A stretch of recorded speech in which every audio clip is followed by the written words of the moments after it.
మన ఏన్షియంట్ డేస్లో ఏంటంటే ట్రాన్స్పోర్టేషన్కి మనం యానిమల్స్పై డిపెండ్ అయ్యేవాళ్ళం. అంటే ఒక ప్లేస్ నుంచి ఇంకో ప్లేస్కి మూవ్ అవ్వాలంటే యానిమల్స్ని యూజ్ చేసుకొని మనం ట్రావెల్ చేసేవాళ్ళం. అయితే డేస్ మారుతున్న కొద్ది ఏమైందంటే దాంట్లో ఒక లిమిటేషన్స్ వచ్చాయి. లిమిటేషన్స్ ఏంటి? ఫస్ట్ థింగ్ ఏంటంటే ఇట్ కన్స్యూమ్స్ యానిమల్ ఎనర్జీ. తర్వాత స్పీడ్ అనమాట, మనం అంత ఫాస్ట్గా మూవ్ అవ్వలేం. ఆ తర్వాత ఎక్కువ మందిని ఒకేసారి తీసుకెళ్ళలేం. సో ఇలాంటి లిమిటేషన్స్ ఉంటాయి. ఇప్పుడు అదేనే కాదు, సపోజ్ ఇంకో ఎగ్జాంపుల్ తీసుకుందాం, వెపన్స్ తీసుకుందాం. అప్పుడులో వెపన్స్ కూడా ఏంటి, they are made of rock and sticks అనమాట. అప్పటికి okay fine, but days pass అవుతున్న కొద్ది ఏంటంటే అది షార్ట్ రేంజ్కి మాత్రమే యూజ్ అయ్యేది. లాంగ్ రేంజ్ అటాక్ వచ్చేసరికల్లా యూజ్ అయ్యేది కాదు. కాబట్టి దీస్ డేస్ ఏమో గన్స్ అన్ని కనిపెట్టారు. సో ఇలా మనం చూసుకుంటే మన లైఫ్లో everything goes to like civilization అనమాట. ఎవ్రీథింగ్ కి లైక్ డ్రాబ్యాక్స్ కామన్ గా ఉంటాయి, ఇంప్రూవ్మెంట్స్ వస్తాయి. This is common, we should accept it. So అలానే జావా స్క్రిప్ట్ కూడా లైక్ ముందు వెనుల జావా స్క్రిప్ట్ యూజ్ చేసుకుని కోడింగ్ చేసేవాళ్ళు. అప్పుడు కూడా లైక్ ప్రొడక్ట్స్ అన్ని బాగానే వర్క్ అయినా there are some drawbacks, there are some limitations. అందుకని మనం ఏంటంటే ఇప్పుడు రియాక్ట్ అనేది వచ్చింది. అలానే లైక్ ఇప్పుడు దాని మీనింగ్ ఏంటి, వెనుల జావా స్క్రిప్ట్ యూజ్ చేయరని కాదు, దాన్ని కూడా యూజ్ చేస్తారు. But because of like limitations ఉండడం వల్ల ఇప్పుడు రియాక్ట్లో కొంచెం బెటర్గా వర్క్ అవుతుంది. సో లైఫ్లో ప్రతిదీ ఎలానే ఉంటుంది. లైక్ ఇప్పుడు రియాక్ట్ మీద డిపెండ్ అవుతాం. రేపు పొద్దు ఇప్పుడు నెక్స్ట్ ఇయర్స్ వచ్చింది, ఆల్రెడీ నెక్స్ట్ ఇయర్స్లో కొన్ని ఇంప్రూవ్మెంట్స్ ఉన్నాయి. అలానే ఫ్రేమ్వర్క్స్ అనేవి వస్తూనే ఉంటాయి. బట్ ఏంటంటే మనకి ఆ ఫ్లో లైక్ మనం ఏం చేస్తున్నాం వర్క్ అది ఇంపార్టెంట్ అనమాట. ద స్ట్రక్చర్ ఎలా ఉంది, ఈ కోడింగ్ ఎలా చేస్తాం, అది మనకి ఐడియా ఉండాలి. సో ఇప్పుడు ఈరోజు టాపిక్ ఏంటంటే జావా స్క్రిప్ట్లో ఉన్న లిమిటేషన్స్ ఏంటి, రియాక్ట్ వచ్చే ఆఫరింగ్ లైక్ ఆఫర్ చేసే బెనిఫిట్స్ ఏంటి, ఈ రెండింటిని లైక్ మనం కంపేర్ చేసి ఈ వీడియోలో డిస్కస్ చేద్దాం. ముందు మీరు అసలు ఈ ఛానల్ సబ్స్క్రైబ్ చేసుకోకపోతే ముందు సబ్స్క్రైబ్ చేసుకోండి. ఆ తర్వాత welcome to the episode number 1 of react JS series in Telugu.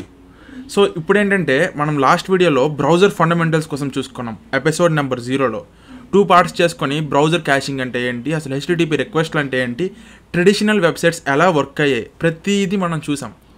So ఇప్పుడు ఏంటంటే డైరెక్ట్గా రియాక్ట్ కోడ్లోకి ఎంటర్ అయిపోకుండా అసలు రియాక్ట్ అంటే తెలుసుకునే ముందు మనం ఆలోచించాల్సిన క్వశ్చన్ ఒకటి ఉంది. Why React? అసలు రియాక్ట్ ఎందుకు? HTML, CSS, జావా స్క్రిప్ట్ ఈ 3 యూస్ చేసి వెబ్సైట్స్ అనేవి చాలా బాగా రన్ అవుతున్నాయి. అయినా సరే మనం రియాక్ట్ అనే ఒక లైబ్రరీ ఎందుకు వచ్చింది? ఒక ఎగ్జాంపుల్ తీసుకుందాం. ఆ ప్రీవియస్ డేస్లో ఏంటంటే మనం ఒక ప్లేస్ నుంచి ఇంకో ప్లేస్కి జర్నీ చేయాలంటే ఒక 3-4 మెంబర్స్ కలిసి రిక్షా యూజ్ చేసేవాళ్ళం అనమాట. ఒక రిక్షాని ఎవరో మాట్లాడుకొని ఆ రిక్షా డ్రైవర్ ఏమో తీసుకెళ్ళేవాడు. తర్వాత దీస్ డేస్ ఇప్పుడు ఏంటంటే 2025 అంటే ఇప్పటి నుంచే కాదు, ఒక 10 years నుంచి ఏమవుతుంది, ఆటోస్ వచ్చాయి అనమాట. రిక్షాస్ నుంచి ఆటోస్కి షిఫ్ట్ అయ్యాం. ఎందుకు? దానికి రీజన్స్ ఉంటాయి. అసలు వై అనే క్వశ్చన్ ఎప్పుడైతే మనం ఆలోచిస్తామో అప్పుడే లిమిటేషన్స్ అనేవి లేకపోతే డ్రాబ్యాక్స్ అనేవి తెలుస్తాయి అనమాట. రిక్షా నుంచి ఆటోకి ఎందుకు షిఫ్ట్ అయ్యాం?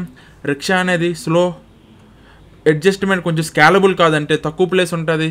ఇన్ కేసు నువ్వు ప్లేస్ పెంచినా సరే రిక్షా అనేది ఏంటి, హ్యూమన్ ఎఫర్ట్, అదే కంప్లీట్లీ హ్యూమన్ ఎఫర్ట్ కాబట్టి స్కేలబుల్ కాదు. నువ్వు పెంచుదాం అనుకున్నా సరే పెంచలేవు. సో ఇలా లిమిటేషన్స్ ఉంటాయి అన్నమాట. అందుకే ఇప్పుడేంటంటే రియాక్ట్ కోడ్ ఎంటర్ అయిపోయే ముందు ఒక ఎపిసోడ్ ఏంటంటే వై రియాక్ట్, అసలు రియాక్ట్ జేఎస్ ఎందుకు వచ్చింది అనేది మనం తెలుసుకుందాం ఈ వీడియోలో. సో మనం ఇందులో ఎజెండాలోకి వెళ్ళిపోదాం. ఫస్ట్ అయితే అంటే ఈ వీడియోలో ఏమేమి చెప్పుకుందామో చూద్దాం. సపోజ్ ఇప్పుడు చూస్తున్నట్లయితే ఈ కాన్సెప్ట్స్ అనేవి మనం ఈరోజు చెప్పుకుంటాం. Concept number 1 bundling. ఈ 5 కూడా ఇంటర్వ్యూకి చాలా ఇంపార్టెంట్.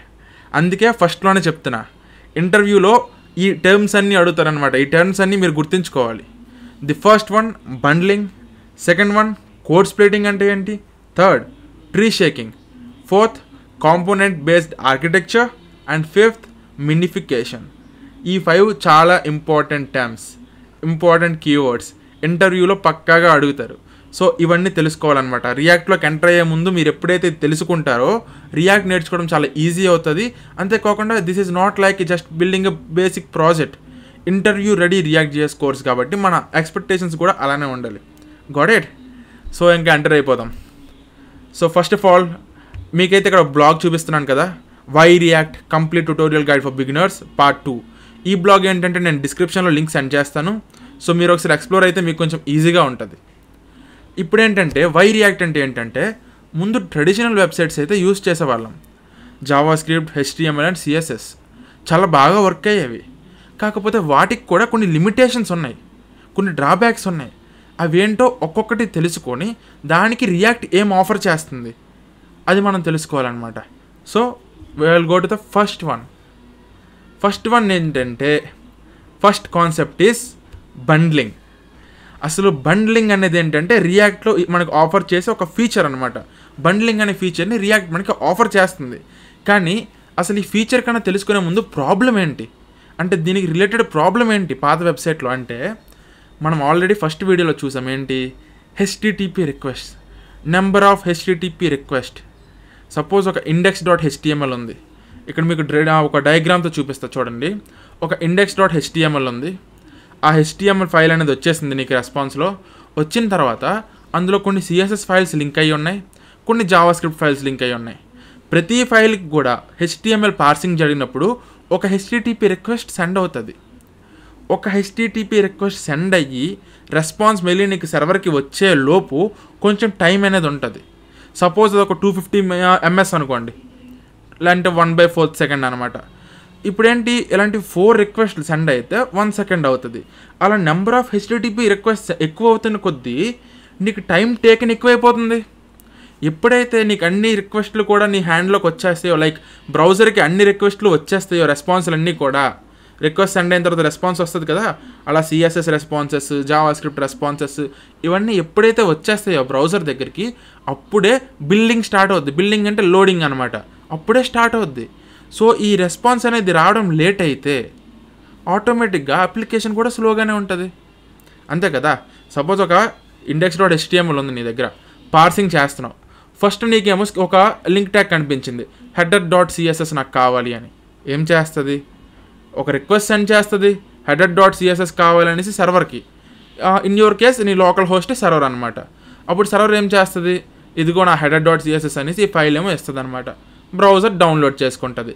ఇలా ఈ మధ్యలో ఈ నెట్వర్క్ కాల్ ఉంది కదా, క్లయింట్ నుంచి సర్వర్కి రావడం, సర్వర్ నుంచి క్లయింట్కి వెళ్ళడం. ఇది ఒక సపోజ్ ఒక 100 ms వేసుకో. ఈ సర్వర్ ఏమో ప్రాసెస్ చేయడం కోసం 200 ms వేసుకో. మొత్తం కలిపి ఒక 300 ms అవుతుంది అనమాట. 300 millisecond ఎగ్జాంపుల్. సో తర్వాత నెక్స్ట్ లింక్ ట్యాగ్ వచ్చావు. అక్కడ ఏంటంటే ఇంకొక CSS ఫైల్ని లింక్ చేసావు, content.css. సో ఇప్పుడు ఈ content.cssని రిక్వెస్ట్ చేస్తుంది అనమాట బ్రౌజర్ సర్వర్కి. మళ్ళీ అది రెస్పాన్స్ సెండ్ చేస్తుంది. Third thing, footer.css request send అయింది, రెస్పాన్స్ వచ్చింది. 3 CSS ఫైల్స్ ఉన్నాయి. Got it. 3 × 300 900 ms. ఓకే, ఎగ్జాంపుల్గా 900 ms. తర్వాత జావాస్క్రిప్ట్ ఫైల్ స్టార్ట్ అయ్యాయి. స్క్రిప్ట్ ట్యాగ్ ఒక CSS కాదు కదా, స్క్రిప్ట్ ట్యాగ్స్ కూడా ఉంటాయి జావాస్క్రిప్ట్. సో తర్వాత వచ్చేసరికి ఏంటంటే validation.js. ఇక్కడ మీరు అబ్జర్వ్ చేస్తే నెక్స్ట్ రిక్వెస్ట్ validation.js. ఈ స్క్రిప్ట్ నేను ఇంక్లూడ్ చేశా. ఏం చేస్తుంది HTML పార్సింగ్ ఆప్ చేసి, పార్సింగ్ నువ్వు కాసేపు వెయిట్ చేయని చెప్పేసి సర్వర్కి రిక్వెస్ట్ సెండ్ చేస్తుంది.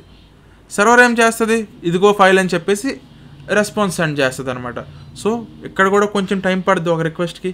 తర్వాత నెక్స్ట్ రిక్వెస్ట్ animation.js, ఇంకొక జావాస్క్రిప్ట్ ఫైల్ ఇంక్లూడ్ చేసావు, దానికి కూడా రిక్వెస్ట్, రెస్పాన్స్, టైం. ఇలా దీన్ని బట్టి ఏమవుతుంది, ఎన్ని number of CSS files increase అయితే, లేకపోతే ఎన్ని number of JavaScript files increase అయితే, ఇంక్రీజ్ అవుతున్న కొద్దీ, ఇలా సైజ్ ఇంక్రీజ్ అవుతున్న కొద్దీ నెంబర్ ఆఫ్ HTTP రిక్వెస్ట్లు ఎక్కువ అవుతున్నాయి. సర్వర్కి ఎక్కువ రిక్వెస్ట్లు సెండ్ చేస్తున్నావు. అన్ని రిక్వెస్ట్లు హ్యాండిల్ చేయాలంటే ఆబ్వియస్లీ టైం ఎక్కువ పడుతుంది. రిక్వెస్ట్, రెస్పాన్స్ అండ్ సర్వర్లో processing. Example like first request వెళ్తుంది, తర్వాత సర్వర్ ఏమో ప్రాసెస్ చేయాలి, ఆ రిక్వెస్ట్ ప్రాసెస్ చేసి రెడీ చేయాలి. రెస్పాన్స్ అంటే ఒక బాక్స్లో సర్దేసి రెస్పాన్స్కి రెడీ చేయాలి, ఇదిగో ఈ బాక్స్ ఇస్తా అన్నట్టు. తర్వాత రెస్పాన్స్ కూడా నెట్వర్క్ మీద నుంచి వస్తుంది. ఇదంతా ఒక రిక్వెస్ట్కి సపోజ్ ఒక 250 ms అనుకున్నాం కదా ఇందాకలా, ఒక 250 millisecond అయితే నెంబర్ ఆఫ్ HTTP రిక్వెస్ట్లు పెరుగుతున్న కొద్దీ టైం టేకన్ కూడా పెరిగిపోద్ది. Correct, right? సో టైం ఎప్పుడైతే పెరిగిపోద్దో అప్పుడేమవుతుంది, అప్లికేషన్ ఆబ్వియస్లీ స్లో అయిపోతుంది అనమాట. So this is the first drawback of traditional website. ఎవరైనా అడిగితే క్లియర్గా చెప్పండి, దిస్ ఈజ్ ద డ్రాబ్యాక్ అనమాట. నెంబర్ ఆఫ్ HTTP రిక్వెస్ట్లు పెరిగిపోతున్న కొద్దీ అప్లికేషన్ స్లో అయిపోద్ది అనమాట. ఎక్కువ ఫైల్స్ని నువ్వు లింక్ చేస్తే. మరి ఎలా, నాకు అప్లికేషన్ ఉంది, నాకు ఎక్కువ ఫైల్స్ లింక్ చేయాలి, ఆబ్వియస్లీ ఎక్కువ ఉన్నాయి నాకు, మరి అప్లికేషన్ స్లో అయిపోద్ది అంటే దానికి మార్గం ఏంటి అంటే అప్పుడే బండ్లింగ్ అనే కాన్సెప్ట్ వచ్చిందనమాట. సో వాట్ ఈజ్ బండ్లింగ్ అంటే ఇప్పుడు చూడండి, మనం చూసుకుందాం. ఇందాక చెప్పాను కదా, దానికి ట్రెడిషనల్ కోడ్ ఎగ్జాంపుల్ అనమాట. ఒక 3 లింక్స్ ఉన్నాయి చెప్పాను కదా, 3 CSS files, header.css, content.css, footer.css. ఈ 3 ఏంటి, ఒక 3 రిక్వెస్ట్లు అనమాట. తర్వాత validation.js, animation.js, ఇవి ఒక 2 HTTP రిక్వెస్ట్. టోటల్ ఒక HTML పార్సింగ్లో 5 రిక్వెస్ట్లు వచ్చాయన్నమాట. ఆబ్వియస్లీ HTTP అంటే HTMLకి ఒక రిక్వెస్ట్ వస్తుంది ఆన్ ద టాప్, అది పక్కన పెట్టే, అది ఆబ్వియస్లీ అది ఏదైనా సరే తప్పదు. అది కాకుండా ఈ పార్సింగ్లో ఏంటి 5 రిక్వెస్ట్లు వచ్చాయన్నమాట. సో ఇప్పుడేంటి, bundling. React offers bundling. Bundling అంటే ఏంటంటే రిక్వెస్ట్ సెండ్ చేసే ముందు రియాక్ట్ అనేది కొంచెం స్మార్ట్ అనమాట. రియాక్ట్ ఏంటి, ఒక లైబ్రరీ. అంటే రియాక్ట్ అంటే ఒక అప్లికేషన్కి ఒక బ్రెయిన్ ఇస్తున్నావు, అర్థమైందా? ఒక ట్రెడిషనల్ వెబ్సైట్కి నువ్వు ఒక బ్రెయిన్ ఇస్తున్నావు, ఆ బ్రెయినే రియాక్ట్ అనమాట. ఏదైనా చేసే ముందు ఆలోచిస్తుంది అనమాట. సో ఇప్పుడు ఏంటంటే బండ్లింగ్ అంటే ఏంటంటే, క్లయింట్ అంటే నీ బ్రౌజర్, సర్వర్ అంటే నీ అప్లికేషన్. ఇప్పుడు ఏంటంటే నీ దగ్గర 3 CSS ఫైల్స్ ఉన్నాయి కదా, రియాక్ట్ ఏం చేస్తుందంటే ఈ 3 CSS ఫైల్స్కి సపరేట్ రిక్వెస్ట్ సెండ్ చేయకుండా ఏం చేస్తుందంటే మూడింటిని కలిపేసి ఒకటే రిక్వెస్ట్ అనమాట. CSSలు అన్నీ కలిపేసి ఒకటే రిక్వెస్ట్ సెండ్ చేస్తుంది. సర్వర్ నుంచి ఏం చేస్తుందంటే ఈ 3 కలిపేసి ఒకటే ఫైల్లో, ఇప్పుడు సపోజ్ content.css ఇక్కడ చూస్తున్నట్లయితే header.css, content.css, footer.css, రెస్పాన్స్ ఏం చేస్తుందంటే ఈ మూడింటిని కలిపి ఒకటే ఫైల్లో సెండ్ చేస్తుంది అనమాట. ఒక రిక్వెస్టే వచ్చింది, ఒక రెస్పాన్సే వెళ్ళింది. ప్రాసెసింగ్ ఇక్కడ వచ్చారు కొంచెం టైం తీసుకోవచ్చు, కానీ రిక్వెస్ట్ రెస్పాన్స్ ఒక సైకిల్లోనే అయిపోయింది. CSS అన్నిటికీ 3 జరగాలి యాక్చువల్గా ట్రెడిషనల్లో, కానీ ఇక్కడ bundle.css అంటే జస్ట్ ఏదో ఒక నేమ్ అవ్వాలి కదా, ముందు header.css, content.css, footer.css. ఇక్కడ ఏంటంటే bundle.css దాని నేమ్ అనమాట. బండిల్ అంటే ఏంటంటే అన్నీ కలిపేసి, బండిల్ అంటే అన్నీ కలిపి అనమాట, అన్నీ కలిపి టై చేసినట్టు. సో 3 సెపరేట్ HTTP రిక్వెస్ట్లు చేసే బదులు CSS కోసం bundle.css అని ఒకటే రిక్వెస్ట్ సెండ్ చేస్తుంది. ఎప్పుడైతే bundle.css అన్నదో రియాక్ట్ స్మార్ట్ కాబట్టి ఈ ఫైల్కి ఏ CSS అవసరమో ఆ మూడింటిని కలిపి ఒకటే ఫైల్లో, ఒక విర్చువల్ ఫైల్ అనమాట, అది ఫైల్ క్రియేట్ చేసి రెస్పాన్స్ సెండ్ చేస్తుంది. ఒక సైకిల్లోనే CSS ఫైల్స్ అన్నీ కూడా సెండ్ అయిపోయాయి. అలానే జావా స్క్రిప్ట్ కూడా వర్క్ అవుతుంది. జావా స్క్రిప్ట్కి ఏంటి 2 ఉన్నాయి, ఒకటి validation.js, సెకండ్ animation.js. ఇప్పుడు కూడా 2 సెపరేట్ ఫైల్ రిక్వెస్ట్లు చేసే కన్నా ఏం చేస్తుందంటే bundle.js అనేసి ఒక HTTP రిక్వెస్ట్ సెండ్ చేస్తుంది. సర్వర్ ఏం చేస్తుంది, ఓకే bundle.js కావాలంటున్నాడు, ఇక్కడ అప్లికేషన్కి ఏ పేజ్ అయితే ఓపెన్ చేశాడు, ఇండెక్స్ పేజ్ ఓపెన్ చేశాడు. సో రియాక్ట్ స్మార్ట్ అనమాట ఏం చేస్తుంది, దానికి ఏ జావా స్క్రిప్ట్లు కావాలో validation.js, animation.js ఈ రెండింటిని మిక్స్ చేసి ఒక విర్చువల్ ఫైల్ క్రియేట్ చేస్తుంది. ఒకటే file, instead of sending 2 separate files via 2 separate HTTP ఒకటే ఫైల్ క్రియేట్ చేస్తుంది సర్వర్ పైన. దాన్నే bundle.js అంటాం అనమాట. ఇప్పుడు ఏంటి, bundle.jsని రెస్పాన్స్ కింద సెండ్ చేస్తుంది. మూడు CSS ఫైల్స్కి ఒకటే HTTP రిక్వెస్ట్ అండ్ రెస్పాన్స్. ఈ 2 జావా స్క్రిప్ట్ ఫైల్స్కి కూడా ఒకటే HTTP request and response. Instead of sending 5 మనం 2 మాత్రమే సెండ్ చేసాం. ఇక్కడ number of HTTP request reduce అయిపోయింది. This is what bundling is. అర్థమైందా? Instead of making unnecessary HTTP calls, లేకపోతే ప్రతిదానికి సపరేట్గా కాల్స్ చేసే బదులు CSS అన్నిటికీ కలిపి ఒకటే request bundle.css. Java script files అన్నిటికీ బదులు ఒకటే bundle.js అన్ని జావా స్క్రిప్ట్ ఫైల్స్ని కూడా ఇచ్చేస్తుంది అనమాట. This is called bundling. ఈ బండ్లింగ్ అనే ఫీచర్ అనేది చాలా అడ్వాంటేజ్. చూసారు కదా, నెంబర్ ఆఫ్ HTTP రిక్వెస్ట్లు తగ్గితే ఆబ్వియస్లీ మన యాప్ అనేది ఫాస్ట్ అవుతుంది. ఎందుకంటే టైం టేకెన్, ఎక్కువ రిక్వెస్ట్లు అయితే ఎక్కువ టైం వెయిట్ చేయాలి. ఇదనుకోండి ఒకటే సైకిల్ కాబట్టి ఫాస్ట్గా వచ్చేస్తుంది, అంతే కదా. But the file size remains same. Suppose ఇప్పుడు header.css ఫైల్ ఉంది, ఈ ఫైల్ ఒక ఎగ్జాంపుల్ ఒక 1 MB అనుకుందాం, content.css ఒక 1 MB, footer.css ఒక 1 MB. 3 ఫైల్స్ని బ్రౌజర్ డౌన్లోడ్ చేయాలంటే 1 MB, 1 MB, 1 MB, 3 MB. ముందు కూడా 3 MBనే. ఇప్పుడు కూడా నువ్వు బండ్లర్ యూస్ చేస్తున్నావు కదా, ఈ బండ్లింగ్ కాన్సెప్ట్ జరిగినప్పుడు కూడా నీకేం చేస్తుంది, విర్చువల్గా ఈ మూడింటిని కలిపి ఒకటే CSS ఫైల్ bundle.css ఫైల్, ఈ CSS ఫైల్ని రెస్పాన్స్లో సెండ్ చేస్తుంది. HTTP సైకిల్ తగ్గింది కానీ ఫైల్ సైజ్ రిమైన్స్ సేమ్. ఎందుకంటే 3 ఫైల్స్ని ఒకటే ఫైల్లో యాడ్ చేస్తున్నావు. మళ్ళీ 1 MB, 1 MB, 1 MB, 3 MB ఒకటే ఫైల్ అనమాట. 1 MB ఫైల్స్ కన్నా 3 MB ఫైల్ ఒకటి సెండ్ అవుద్ది, అంతే. File size remains same. కానీ number of HTTP request reduces. This is the first optimization. Bundling important concept. తర్వాత సెకండ్ థింగ్ వచ్చేసి లైక్ ఒక ఎగ్జాంపుల్ అనమాట. ఒక ఎగ్జాంపుల్ ఏంటంటే ఈ ఎగ్జాంపుల్ చూడండి. ఒక ఫుడ్ ఆర్డర్ చేస్తున్నావు. సపోజ్ ఫుడ్ ఆర్డర్ చేసినప్పుడు ఏదైనా నువ్వు రెడీ చేయాలంటే ఇంగ్రీడియంట్స్ కావాలి కదా. 5 డిఫరెంట్ ఇంగ్రీడియంట్స్ని 5 డిఫరెంట్ టైమ్స్ ఆర్డర్ చేసే కన్నా అన్నిటినీ ఎట్ ఏ టైం ఆర్డర్ చేసుకోవచ్చు కదా. That will B faster. ఒకదాని తర్వాత ఒకటి వెయిట్ చేసే బదులు సపోజ్ ఏదైనా ఒక బిర్యానీ ఆర్డర్ చేసావు, బిర్యానీ వచ్చిన తర్వాత నీకు గుర్తొచ్చింది, ఒక థమ్స్అప్ ఉంటే బాగుంటుంది కదా. తర్వాత మెల్లి నువ్వు థమ్స్అప్ ఆర్డర్ పెడతావు, ఆడ మెల్లి వచ్చేసరికి టైం పడుద్ది, అంతే కదా. ఇదంతా చేసే బదులు ముందే కొంచెం ప్లానింగ్ ఉంటే బిర్యానీ పెడుతున్నా అంటే పక్కగా నేను డ్రింక్ తాగుతానని క్లారిటీ ఉన్నప్పుడు రెండింటిని ఒకటే టైం పెట్టవచ్చు కదా. అదే బండ్లింగ్ చేస్తుంది అనమాట. రెండింటిని ఒకేసారి ఆర్డర్ వచ్చేస్తుంది, ఫాస్ట్గా అయిపోద్ది. అది bundling. Second thing, interview ready, like ఇంటర్వ్యూకి చాలా ఇంపార్టెంట్. కోడ్ స్ప్లిట్టింగ్ కాన్సెప్ట్ ఏంటి? Large bundle is equal to slow initial load. Large bundle అంటే పెద్ద ఫైల్ వచ్చినప్పుడు ఇనీషియల్ లోడ్ అనేది చాలా స్లో ఉంటుంది అనమాట. దాన్ని ఎలా ఆప్టిమైజ్ చేస్తావు? ఎలా అంటే స్ప్లిట్టింగ్ డయాగ్రామ్ అనమాట. ఇప్పుడు ఏంటంటే bundle.js అంటే ఇక్కడ ఎగ్జాంపుల్ 4 ఫైళ్ళు ఉన్నాయి, 4 జావాస్క్రిప్ట్ ఫైల్స్ ఉన్నాయి. Home page, about page, shop page like and dash board, ఇలా 4 జావాస్క్రిప్ట్ ఫైల్స్ ఉన్నాయన్నమాట. మొత్తం bundle.js ఫైల్ యొక్క సైజ్ ఇప్పుడు 2.5 MB అయింది. ఎందుకంటే సపరేట్గా ఇది ఒక 300 KB, అబౌట్ JS అనేది 350, షాప్ JS అనేది 650, డాష్ బోర్డ్ JS అనేది 1.2 MB. అయితే ఇప్పుడు ఏంటంటే యూజర్ ఏమో హోమ్ పేజ్కి వచ్చాడు. హోమ్ పేజ్కి వస్తే ఇప్పుడు ఏంటంటే నేను కోడింగ్లో చిన్న మిస్టేక్ చేశా. నేను రాసిందేమో ఏంటి, హోమ్ పేజ్, నాకు హోమ్ పేజ్ కావాలి అంటే నాకు హోమ్ పేజ్ యొక్క జావాస్క్రిప్ట్ ఫైల్ ఉంటే సరిపోద్ది నాకు. కానీ నేనేం చేశానంటే ఒక మిస్టేక్ చేశా. నేను 4 స్క్రిప్ట్ ట్యాగ్స్ రాసా. నాకు కావాల్సింది home.js, కానీ ఏం చేసా, about.jsని ఇంక్లూడ్ చేసా, shop.jsని ఇంక్లూడ్ చేసా, dashboard.jsని కూడా ఇంక్లూడ్ చేసా. మొత్తం ఈ 4 కలిపేసి ఇంక్లూడ్ చేసేసాను అనమాట home.htmlలో. అప్పుడు ఏం చేస్తుంది, పార్సింగ్ జరిగినప్పుడు 4 ఉన్నాయి కాబట్టి ఈ రియాక్ట్ ఏం చేస్తుంది అంటే బండ్లింగ్ ఏం చేస్తుందని తెలుసుకున్నాం. ఈ 4ని కూడా అట్ ఏ టైం డౌన్లోడ్ చేసుకొని వచ్చేస్తుంది అనమాట. బండిల్ సైజ్ పెరిగిపోయింది. bundle.js ఇప్పుడు 2.5 MB. కానీ నీకు కావాల్సింది ఏంటి, ఒక్క హోమ్ పేజే. మిగతా 3 నీకు అనవసరం. మిగతా 3 జావాస్క్రిప్ట్ ఫైల్స్ డౌన్లోడ్ చేస్తే 2.5 MB, డౌన్లోడ్ చేస్తే స్లోగా అవుతుంది. ఇలాంటప్పుడు ఏంటంటే ఇక్కడే రియాక్ట్ మళ్ళీ ఆలోచిస్తుంది అనమాట. ఏమో ఆలోచిస్తుంది అంటే నువ్వు అసలు నీకేం కావాలి, నీది home.html, నీ క్లాసెస్ అన్నీ ఏంటి, ఓన్లీ హోమ్ పేజ్ లోపలే ఉన్నాయన్నమాట. మిగతా జావాస్క్రిప్ట్ ఫైల్స్ నీకు అనవసరం అన్నప్పుడు ఏంటంటే అప్పుడు ఏం చేస్తుందంటే ఈ కోడ్ స్ప్లిట్టింగ్ అనేది ఈ అబౌట్ని, ఈ షాప్ని, ఈ డాష్బోర్డ్ని మూడింటిని కూడా సెండ్ చేయొద్దు.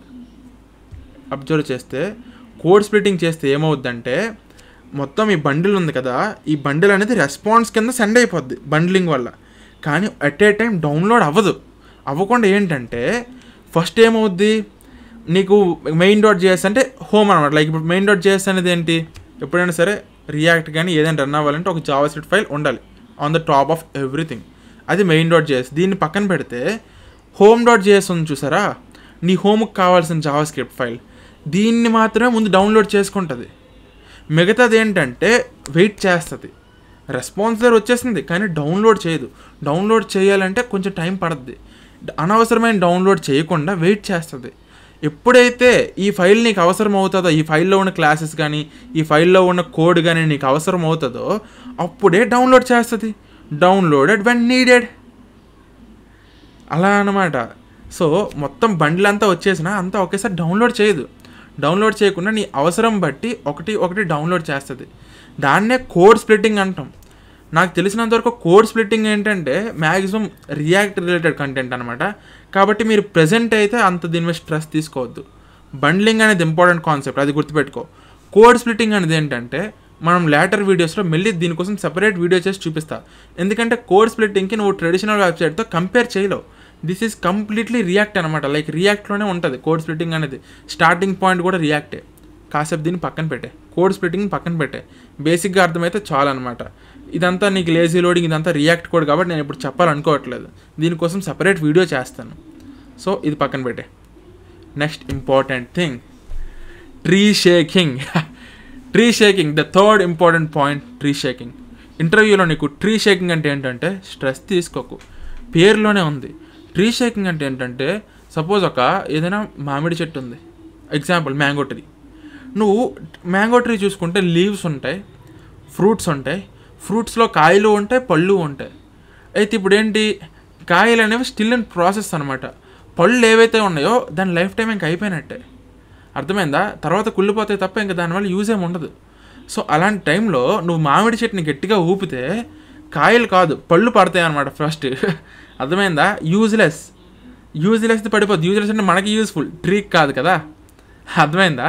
ట్రీ అనేది కాయకి కొంచెం ఇంకా సపోర్ట్ ఇస్తుంది, దాన్ని ఇంకా ఫ్రూట్ చేస్తుంది. కానీ ఏదైతే ఆల్రెడీ ముగ్గిపోయిందో అది ఇంకా ట్రీకి యూజ్లెస్. చెట్టును ఊపితే ఆ యూజ్లెస్, ఎలాగైతే యూజ్లెస్ ఫ్రూట్స్ పడిపోతాయో అలానే మనకి ట్రీ ఎక్కడంటే, ట్రీ అంటే ఏంటంటే డామ్ ట్రీ అనమాట. డామ్ ట్రీని షేక్ చేస్తే అన్నెసెసరీ కోడ్ని రిమూవ్ చేయడం. ఏ కోడ్ అయితే నువ్వు యూజ్ చేయట్లేదో దాన్ని రిమూవ్ చేయడం. అర్థమైందా? దీన్నే ట్రీ షేకింగ్ అంటాం. ఎగ్జాంపుల్ చూపిస్తా చూడు.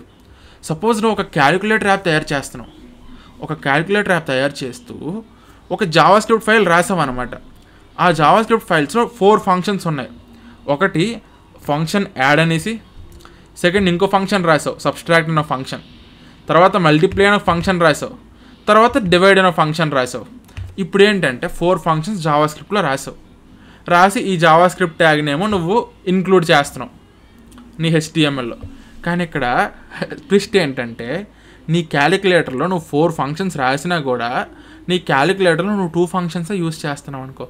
సపోజ్ యాడ్ ఆఫ్ 0,2, లేకపోతే సబ్స్ట్రాక్ట్ ఆఫ్ 4,3 ఇలా పెట్టా. 2 ఫంక్షన్సే యూజ్ చేస్తున్నా. కానీ నా జావా స్క్రిప్ట్ ఫైల్ ఏదైతే నేను ఇంపోర్ట్ చేస్తున్నానో, ఏదైతే నేను లింక్ చేస్తున్నానో దాంట్లో 4 ఫంక్షన్స్ ఉన్నాయి. ఒక ఫంక్షన్ యొక్క సైజ్ ఎంత 10 KB, టోటల్ 40 KB డౌన్లోడ్ చేయాలి యాక్చువల్గా, అంతే కదా. మామూలుగా ట్రెడిషనల్ వెబ్సైట్లో చేస్తే ఏంటంటే 40 KB డౌన్లోడ్ అయిపోద్ది. కానీ నువ్వు HTMLలో ఏం యూజ్ చేస్తున్నావు? ఓన్లీ 2 యూజ్ చేస్తున్నావు, add and subtract. Java script ఫైల్లో ఇంపోర్ట్ ఫంక్షన్స్ అన్ని డిఫైన్ చేసావు, గుడ్, ఇంపోర్ట్ చేసుకుంటున్నావు నీ HTML ఫైల్లో యూజ్ చేసుకోవడం కోసం. కానీ నీ HTML ఫైల్లో చిన్న స్క్రిప్ట్ ట్యాగ్ ఓపెన్ చేసి యాడ్ అనేసి ఒకటి, సబ్స్ట్రాక్ట్ అని ఒకటి, 2 కోడ్లు మాత్రమే రాసావు. Add of 2 numbers, subtract of 2 numbers. మరి మల్టిప్లై, డివైడ్ ఉంది కదా, ఇవి నువ్వు రాసావు కానీ వేస్ట్ కదా. ఆలోచించావా? దీనికి అయితే మల్టిప్లై ఒక 10 KB, డివైడ్ ఒక 10 KB, ఈ 2 కలిపి ఒక 20 KB నువ్వు ఇంపోర్ట్ చేస్తున్నావు కానీ యూజ్ చేయట్లేదు. అంటే అన్వాంటెడ్ కోడే కదా. ట్రెడిషనల్ వెబ్సైట్ అయితే ఈ అన్వాంటెడ్ కోడ్ ఏదైతే ఉందో దీన్ని కూడా నువ్వు డౌన్లోడ్ చేస్తున్నావు. ఒక 20 KB లైక్ వేస్ట్, ఒక 20 KB వేస్ట్, అంతే కదా. అయితే ఇప్పుడు ఏంటంటే ఇది ముందు జరిగేది. ఇప్పుడు ట్రీ షేకింగ్ కాన్సెప్ట్ అనేది మనకి రియాక్ట్ తెచ్చింది. ట్రీ షేకింగ్ అంటే ఏంటంటే, చెట్టును ఊపితే ఎలాగైతే అన్వాంటెడ్ ఐటమ్స్ ఎలా అయితే పడిపోతాయో అలానే అన్వాంటెడ్ కోడ్ని రిమూవ్ చేస్తుంది అనమాట రియాక్ట్. ఏం చేస్తుంది అంటే, రియాక్ట్ ఈజ్ స్మార్ట్, ముందే చెప్పాను కదా, రియాక్ట్ ఈజ్ స్మార్ట్. ఏం చేస్తుంది, నీ జావా స్క్రిప్ట్ ఫైల్ HTMLని పక్కన పెట్టుకుంటుంది. నీ జావా స్క్రిప్ట్ ఫైల్ లోపల ఏమో యాడ్, సబ్స్ట్రాక్ట్, మల్టిప్లై, డివైడ్ 4 ఉన్నాయి, 4 డిఫైన్ చేసావు ఫంక్షన్స్. కానీ నీ HTML ఫైల్లో 2 మాత్రమే యూజ్ చేస్తున్నావు. జావా స్క్రిప్ట్లో 4 డిఫైన్ చేసావు, HTMLలో 2 యూజ్ చేస్తున్నావు, ఒకటి యాడ్, ఇంకొకటి సబ్స్ట్రాక్ట్. అయితే ఈ డౌన్లోడ్ చేసే ముందు ఏం చేస్తుందంటే రియాక్ట్, ఆగు, నువ్వు రెస్పాన్స్లో 4 ఫంక్షన్స్ని పంపించాకని చెప్పి ఈ 2ని కంపేర్ చేసి ఇదిగో 2 కదా కావాలి కదా అని చెప్పేసి ఈ 2 ఫంక్షన్స్ని మాత్రమే పంపిస్తుంది bundle.jsలో, 4ని పంపించదు అనమాట. అర్థమైందా? ఇదే ట్రీ షేకింగ్. అన్వాంటెడ్ కోడ్ని రిమూవ్ చేస్తుంది, అన్వాంటెడ్ కోడ్ని లోడ్ అవనివ్వదు అనమాట. ఇన్ కేస్ నీకు రెస్పాన్స్లో వచ్చిన బ్రౌజర్ వరకు వచ్చేసిన డౌన్లోడ్ అయిపోద్ది. ఓకే, డౌన్లోడ్ చేసిన తర్వాత లోడింగ్ టైం ఉంటుంది కదా, లోడ్ చేయదు. This is the magic of React. ఇక్కడేంటి, క్యాలిక్యులేటర్ తీసుకుంటే ఇప్పుడు ఏంటి, యాడ్, సబ్స్ట్రాక్ట్ యూజ్ చేస్తున్నావు, మల్టిప్లై, డివైడ్ నువ్వు యూజ్ చేయట్లేదు. యూజ్ చేయకపోతే ఏంటి, ఈ 2ని కూడా నేను డౌన్లోడ్ చేయొద్దని చెప్పేస్తాను అనమాట. ట్రీ షేకింగ్ అయిన తర్వాత ఈ 2 ఫంక్షన్స్ యూస్ చేయట్లేదు. కాబట్టి ఈ రెండింటిని నువ్వు డౌన్లోడ్ చేయకు సేమ్ ఫైల్లోనే. నీ ఫైల్ అంతా వచ్చింది కానీ డౌన్లోడ్ చేయకు, ఓన్లీ యాడ్ని సబ్స్ట్రాక్ట్ని డౌన్లోడ్ చేయి. ఇప్పుడు ఏమవుద్ది, 40 KB డౌన్లోడ్ అవ్వాల్సింది నువ్వు ట్రీ షేకింగ్ చేయడం వల్ల 20 KB మాత్రమే డౌన్లోడ్ అయింది. అప్పుడు ఫైనల్ బండిల్ ఏమవుతుంది, ఫైనల్ బండిల్ డాట్ జేఎస్ ఉంది కదా, ఇందులో సగం కోడ్ పీకేసింది అనమాట.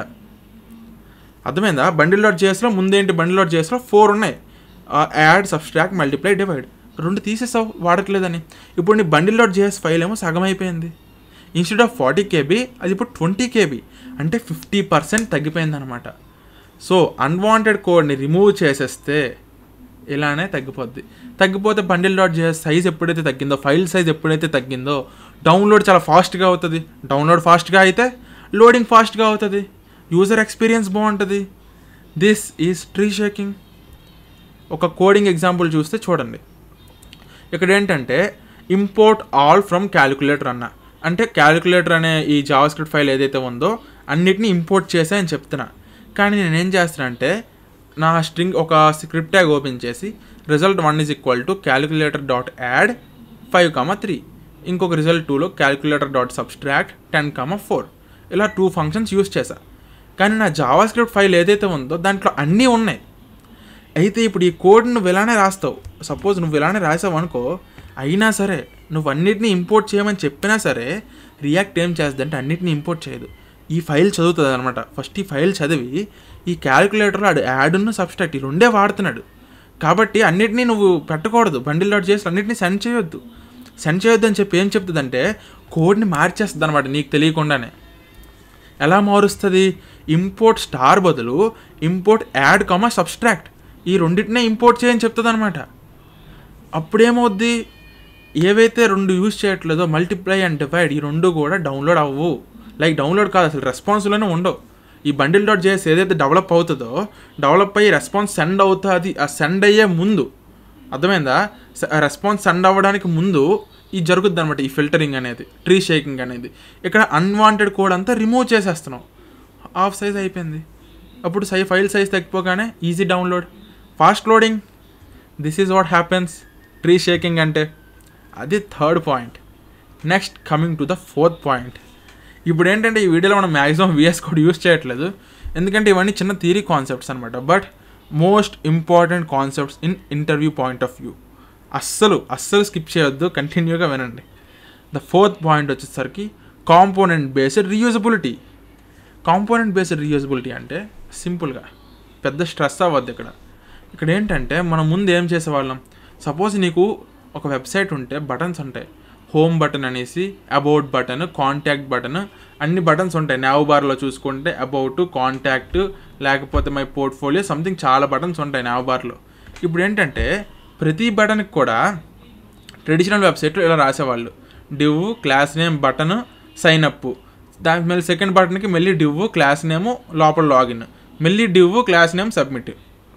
ప్రతిదానికి ఈ బటన్ 1కి ఒక CSS రాసేవాళ్ళు, బటన్ 2కి ఒక CSS, బటన్ 3కి ఒక CSS, రిపీటెడ్ కోడ్. ఇక్కడ ఏం చేంజ్ అవుతుంది, ఒక్క సైన్ అప్, లాగిన్, సబ్మిట్, ఈ టెక్స్ట్ మాత్రమే చేంజ్ అయింది. ఇంకా స్పెసిఫిక్గా చూస్తే క్లాస్ నేమ్ మాత్రమే చేంజ్ అయింది. కానీ మాటికి డివ్, ఈ క్లాస్, ఈ సింటాక్స్ ఏదైతే ఉందో రిపీట్ చేస్తున్నాం. ఈ CSS ఏదైతే ఉందో బ్యాక్గ్రౌండ్ ప్యాడింగ్ బార్డర్ రేడియస్, ఇదంతా రిపీటెడ్ కోడ్ అనమాట. ట్రెడిషనల్ వెబ్సైట్లో ఇలా ఉండేది. అండ్ ఒక బటన్ అంటే ఒక 3 బటన్స్ పెట్టాలంటే నీకు ఎంత కోడ్ అవుతుంది. అదే ట్రెడిషనల్ వెబ్సైట్లో. రియాక్ట్ ఏంటంటే కాంపోనెంట్ బేస్డ్ ఆర్కిటెక్చర్. అసలు వాట్ ఈస్ కాంపోనెంట్ అంటే ఏంటంటే code it once, use it anywhere. అంటే ఏంటంటే ఒక్కసారి రాసి ఎన్నిసార్లు యూజ్ చేసుకో. ఎగ్జాంపుల్ ఎలా ఉంటుందంటే కాంపోనెంట్ బేస్డ్ ఎగ్జాంపుల్, కోడ్ ఏం అర్థం చేసుకోక జస్ట్ బేసిక్గా తెలుసుకో. ఏంటంటే ఒక ఫంక్షన్ రాస్తావు, రియాక్ట్ అంటే ఒక జావా స్క్రిప్ట్ అనమాట. ఫంక్షన్ రాసి టెక్స్ట్ క్లిక్ చేస్తే ఏమవ్వాలో 2 ఆర్గ్యుమెంట్స్ కింద తీసుకొని బటన్లో స్టైల్ ఏదైతే ఉందో స్టైల్ ఫిక్స్ చేస్తావు. ఇక్కడ టెక్స్ట్ మాత్రం చేంజ్ అవుతూ ఉంటుంది. ఇక్కడ కర్లీ బ్రేసెస్లో టెక్స్ట్ అని పెట్టా. ఇప్పుడు ఏంటంటే సింపుల్గా button text is equal to sign up అంట, ఒకటే కాంపోనెంట్ రాసా. ప్రతిసారి ఇది రాసి ఇక్కడ టెక్స్ట్ ప్లేస్లో సైన్ అప్ అని పెట్టి మళ్ళీ ఈ కోడ్ని రిపీట్ చేసి ఆ టెక్స్ట్ ప్లేస్లో లాగిన్ అని పెట్టి మళ్ళీ ఈ కోడ్ అంతా కాపీ పేస్ట్ చేసి ఇక్కడేమో లాగిన్ బదులు సబ్మిట్ అని పెట్టి ఈ బ్లాక్ ఆఫ్ కోడ్ రిపీట్ పెద్ద అయిపోతుంది. దీనికి రియాక్ట్ ఏం చేసింది, ఒక ఫంక్షన్లో రాసుకుంది HTMLని. ఫంక్షన్లో రాసుకొని ఒక ఆర్గ్యుమెంట్ తీసుకుంటుంది అనమాట. ఆర్గ్యుమెంట్ ప్లేస్లో సైన్ అప్ని సెండ్ చేస్తున్నాం, సెకండ్ టైం లాగిన్ సెండ్ చేస్తున్నాం, థర్డ్ టైం సబ్మిట్ సెండ్ చేస్తున్నాం. ఆ సెండ్ ఏదైతే ఇక్కడ వాల్యూ వస్తుందో టాప్లో టెక్స్ట్ అని అదే ఇక్కడ ప్రింట్ అవుతుంది. అంటే ఒకటే కాంపోనెంట్ నువ్వు బిల్డ్ చేస్తావు, దాన్ని నువ్వు పిలుస్తున్నప్పుడు బటన్ అనే కాంపోనెంట్ పేరు బటన్ అనమాట. కానీ లోపలికి నువ్వు యాట్రిబ్యూట్స్ చేంజ్ చేస్తున్నావు, టెక్స్ట్ అనే యాట్రిబ్యూట్లో వాల్యూస్ చేంజ్ చేస్తున్నావు. ఫస్ట్ సైన్ అప్ అని సెండ్ చేస్తే సైన్ అప్ బటన్ క్రియేట్ అయిపోద్ది, లాగిన్ అని సెండ్ చేస్తే లాగిన్ బటన్ క్రియేట్ అయిపోద్ది, సబ్మిట్ అని సెండ్ చేస్తే సబ్మిట్ బటన్ క్రియేట్ అయిపోద్ది. ఇలా చిన్న కోడ్తోని use it any number of times. ఇదన్నమాట కాంపోనెంట్ బేస్డ్ ఆర్కిటెక్చర్ అంటే. ఇంకా మనం చాలా డీప్ చేద్దాం, అంటే చాలా డీప్గా వెళ్దాం. బేసిక్గా కాంపోనెంట్ బేస్డ్ ఆర్కిటెక్చర్ అంటే ఇదన్నమాట. రిపిటేటివ్ కోడ్ యూస్ చేసే కన్నా ఒకటే కోడ్ యూస్ చేసి చిన్న ఆర్గ్యుమెంట్స్ చేంజ్ చేస్తూ బ్లో చేద్దాం, అప్లికేషన్ని ఫైర్ చేద్దాం. Okay, this is component based architecture. ఇది రియాక్ట్లో ఒక అడ్వాంటేజ్ అనమాట. నెక్స్ట్ మీరు ఈ డాక్యుమెంట్లో చదువుకోండి బెనిఫిట్స్ అవన్నీ కూడా. ఎగ్జాంపుల్ కూడా మీకు ప్రొవైడ్ చేశాను, మీరు చూడండి. అది చూసిన తర్వాత fifth one the most important one. మరి లాస్ట్లో ఎందుకు పెట్టావు భయ్యా అంటే లాస్ట్లోనే స్ట్రెస్ చేస్తాను నేను ఎక్కువ, అందుకే లాస్ట్లో పెట్టుకున్నాను. మినిఫికేషన్ అనేది గేమ్ చేంజర్. అప్లికేషన్కి minification is the game changer. Minification అంటే నీకేంటో తెలియదు అంటే లైక్ అసలు చాలా యూట్యూబ్ వీడియోస్ ఏంటంటే గంటలో రియాక్ట్ చేసి నేర్చుకుంటారు, learn react in 1 hour, learn node in 1 hourలో మీకేం రాదు, అసలు ఆ ప్రాజెక్టే చేయడం రాదు, ఇంకా కాన్సెప్ట్స్ ఏం తెలుస్తాయి. టైంని స్పెండ్ చేయండి, కాస్త టైంని స్పెండ్ చేస్తే కొన్ని కాన్సెప్ట్స్ తెలుసుకోండి. ఇంటర్వ్యూలో చాలా ఇంపార్టెంట్ అనమాట మినిఫికేషన్. చాలామంది మీరు ఇప్పుడు బీటెక్ స్టూడెంట్ అయితే మీ టీచర్స్కి కూడా తెలియదు ఇది, మీ ప్రొఫెసర్స్ ఎవరైతే ఉంటారో మీరు లెర్న్ చేయండి. మీరు లైక్ టీచర్ స్టూడెంట్ బాండ్ కొంచెం బాగుంటుంది, అర్థమైందా? చాలా ఇంపార్టెంట్ కాన్సెప్ట్స్ మినిఫికేషన్ అంటే. ఇంటర్వ్యూ పాయింట్ ఆఫ్ టైంలో ఏంటంటే లైక్ ఇంటర్వ్యూలో పక్కా అడుగుతాడు అనమాట మినిఫికేషన్ అంటే ఏంటని, అర్థమైందా? So let's enter minification concept. Minification అంటే ఏంటంటే removal of unnecessary characters without changing functionality. అర్థం కాలే కదా? ఇప్పుడు VS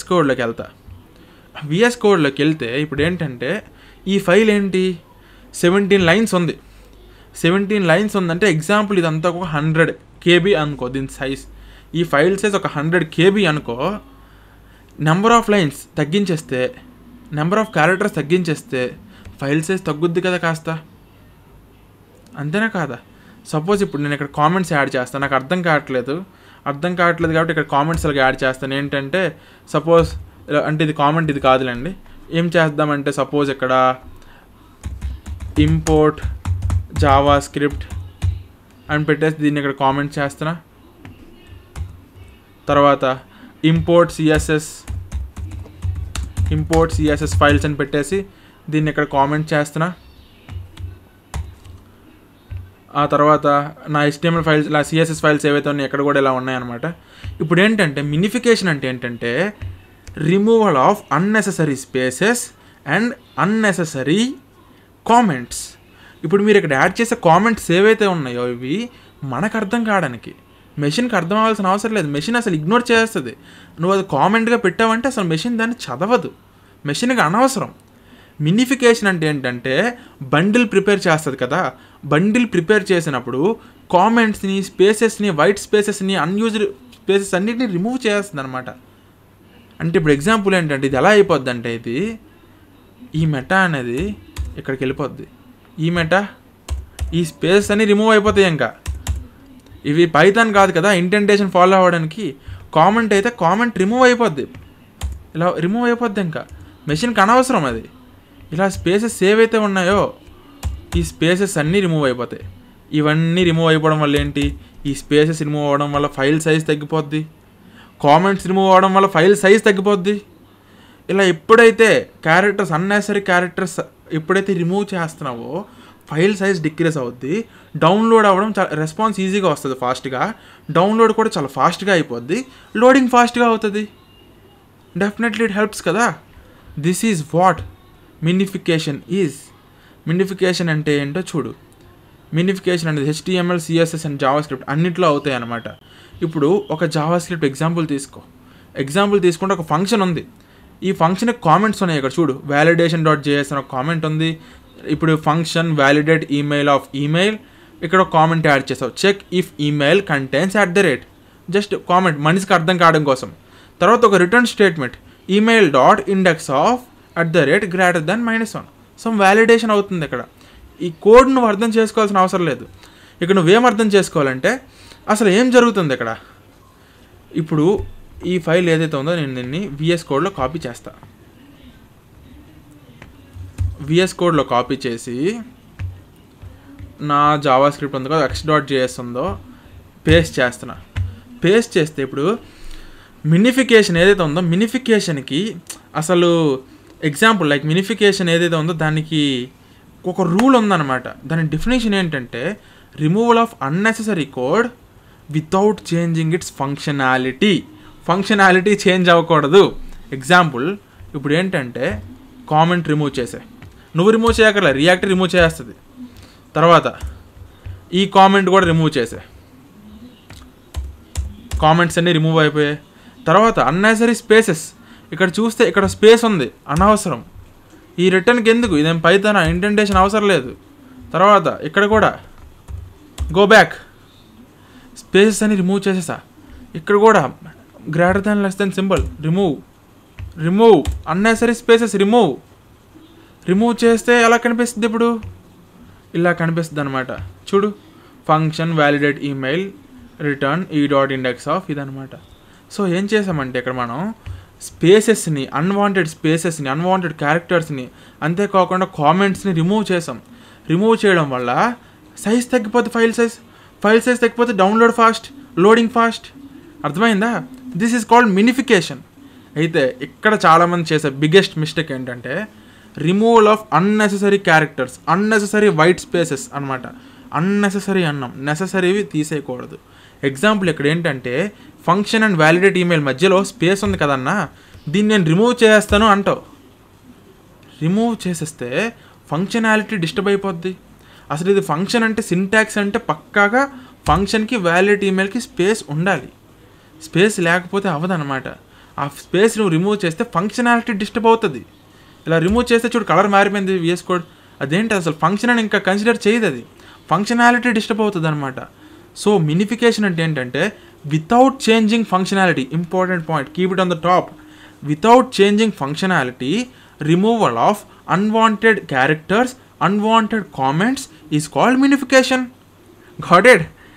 ది మినిఫికేషన్ వల్ల ఏమవుతుంది, మినిఫికేషన్ వల్ల అన్వాంటెడ్ క్యారెక్టర్స్ అన్నీ పోవడం వల్ల ఫైల్ సైజ్ తగ్గిపోద్ది, డౌన్లోడ్ ఫాస్ట్గా అయిపోద్ది, లోడింగ్ ఫాస్ట్గా అయిపోద్ది, మన యాప్ అనేది తోపుగా ఫాస్ట్గా రన్ అవుతుంది.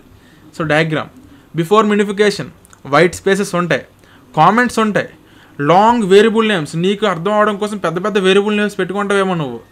కానీ బండ్లింగ్ అయిన టైంలో మినిఫికేషన్ ఎప్పుడైతే జరుగుద్దో వేరియబుల్ నేమ్స్ అనేది చేంజ్ చేసుకుంటుంది. అంత పెద్ద స్పేసెస్ అన్ని వేస్ట్ చేయదన్నమాట. ఎగ్జాంపుల్ నేనేమో జస్వంత్ ఫేవరెట్ వేరియబుల్ అని పెట్టుకున్నా, ఒక వేరియబుల్ నేమ్ Jaswant_favorite_ వేరియబుల్, పెద్ద వేరియబుల్, నాకు నచ్చింది నేను పెట్టుకుంటా. కానీ అక్కడ మ్యాటర్ ఏంటంటే అంత పెద్ద వేరియబుల్ నువ్వు పెట్టినా సరే మినిఫికేషన్ చేసినప్పుడు ఏంటంటే అది JS అని లైక్ JV అని పెట్టుకుంటుంది అనమాట. ఫైల్ సైజ్ తగ్గించుకోవడం కోసం అది ఒక ఓన్ వేరియబుల్ పెట్టుకుంటుంది. అప్పటి నుంచి నేను ఎక్కడైతే ఆ వేరియబుల్ యూస్ చేస్తానో ప్రతి ప్లేస్లో రీప్లేస్ చేస్తుంది ఇది. Because react is smart. Got it? React is smart. So పెద్ద వేరియబుల్స్ నేమ్స్ కూడా చిన్న చేస్తుంది. తర్వాత full formatting and compact layout. అసలు లేఅవుట్స్ అండ్ ఫార్మాటింగ్ కోసం మనం ఫ్యూచర్లో తెలుసుకుందాం. ఈ లేఅవుట్స్తో చాలా పని ఉంది మనకి. మనం లేఅవుట్స్ అనేవి ఏంటంటే రియాక్ట్లో ముందుగా వెళ్ళే కొద్దీ నేర్చుకుందాం అనమాట. సో ప్రజెంట్ ఏంటంటే white spaces, comments, long variables, ఈ మూడు ఇంపార్టెంట్. ఈ మూడు రిమూవ్ చేస్తాం అన్నమాట మినిఫికేషన్లో. So this is it about the video. కన్క్లూజన్కి వచ్చేసరికి ఏంటంటే మనం ఫస్ట్ ఏం చేసాం, మల్టిపుల్ HTTP రిక్వెస్ట్లు ఉన్నాయి ట్రెడిషనల్ వెబ్సైట్లో, దాని సొల్యూషన్ బండ్లింగ్. తర్వాత large initial download, code splitting దానికి. తర్వాత removal of unused code, tree shaking, unwanted code ప్రతి దగ్గర ఉంది చూసాం కదా, యాడ్, సబ్స్ట్రాక్ట్, డివైడ్, మల్టిప్లై, నీకు రెండే కావాలి, ట్రీ షేకింగ్. తర్వాత డూప్లికేట్ కోడ్, దాన్ని కాంపోనెంట్ రీయూజబిలిటీ, కాంపోనెంట్స్ ఉంటాయి.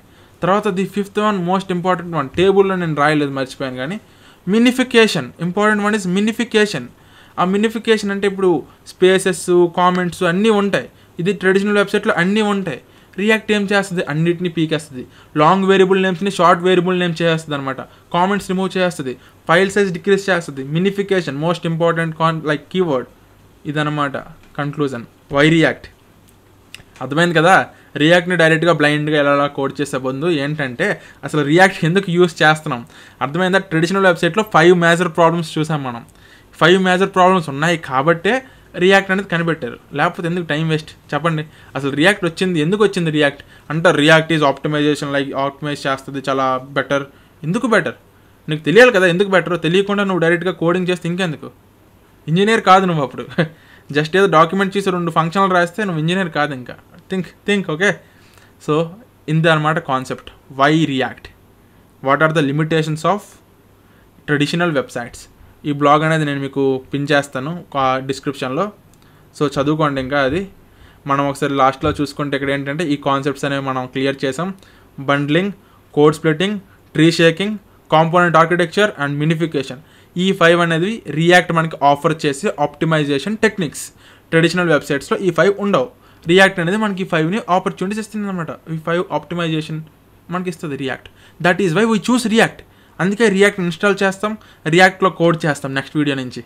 Okay, so that's it for today guys. మీకు ఈ వీడియో నచ్చితే లైక్, షేర్ అండ్ సబ్స్క్రైబ్. మాకు కొంచెం సపోర్టింగ్గా ఉంటుంది ఇలాంటి వీడియోస్ చేయడానికి. అండ్ నెక్స్ట్ వీడియో ఇంపార్టెంట్ టాపిక్తో కలుసుకుందాం. రియాక్ట్ అప్లికేషన్ స్టార్ట్ చేద్దాం. Until then bye bye. ఈ వీడియో కనుక మీకు యూస్ఫుల్ అయినట్టు అనిపిస్తే please do like, share and subscribe to get amazing content weekly.